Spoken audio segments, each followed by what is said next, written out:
Today we consider the corner of 15th and Locust to be downtown St. Louis. But 150 years ago, this was the suburbs, the place where the richest and most prominent St. Louisans built their homes to escape the soot and grime of pre-Civil War St. Louis.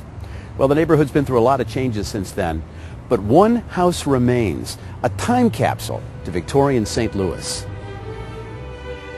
Robert Campbell was born in Northern Ireland in 1804. He immigrated to the United States, eventually moving to St. Louis, a wealthy fur trader and entrepreneur. In 1854, Richard and his wife Virginia moved into this house at the corner of 15th and Locust in the neighborhood called Lucas Place.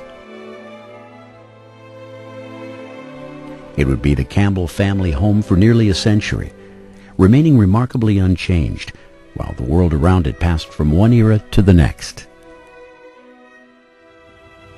This neighborhood was laid out in 1850, and it was the most expensive neighborhood in St. Louis for 30 years. By 1885, the city had grown up around it, and people literally began to walk away from these houses.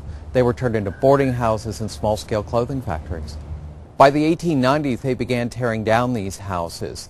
This house just kind of settled into itself until Robert's last son died in 1938, and then the museum opened in 1943.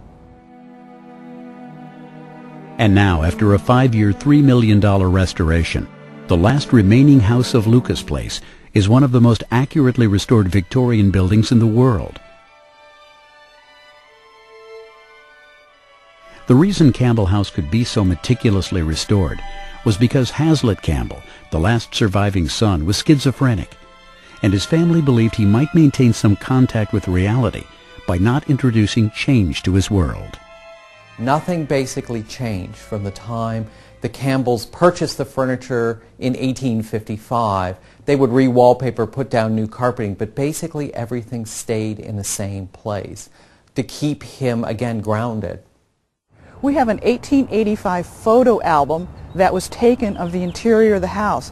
So you can stand in the parlor of the house and you can look at a photograph of the parlor and look up and see the exact same pieces of furniture in the exact position they were in 1885.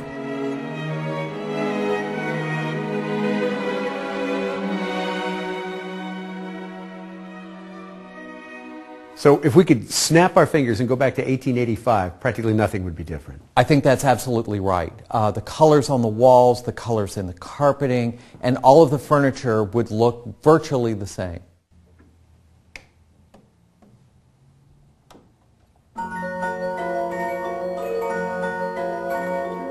Some of the most minute details of daily life in the 19th century remain, quite literally, etched in the walls of the house. This is an outline of this bookcase in coal soot that literally etched the wall.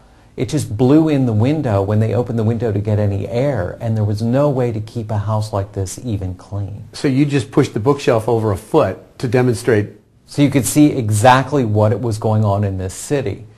We could put all of the furniture back exactly where it was when we have evidence like this. Being rich wasn't everything in 1855. Living in the city was awful for most people, and being rich did not mean that you could get away from it at all.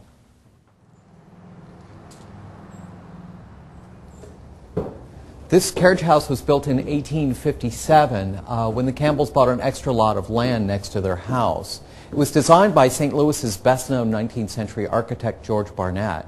The carriages sitting in this carriage house have been sitting here since at least 1879 when Robert Campbell died. So this is all original? Absolutely. It's probably the one that President Grant used when he came to dinner in 1873.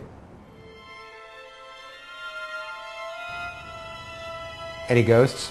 Absolutely. Have no idea who it is, but somebody walks through the house.